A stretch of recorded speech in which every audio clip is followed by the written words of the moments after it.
So, good morning mga ka-hunter.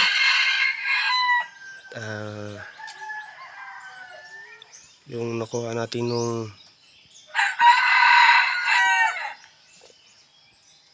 encounter, nakuha natin nung June 5.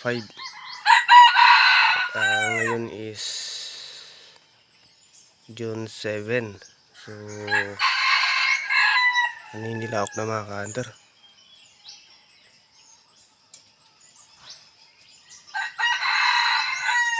Ayan. Ayan yung tilaok niya mga ka-hunter.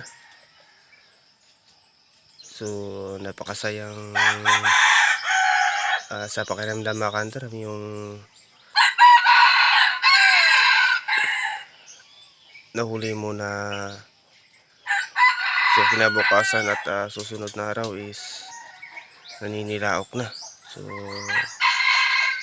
sarap talaga sa pakiramdam.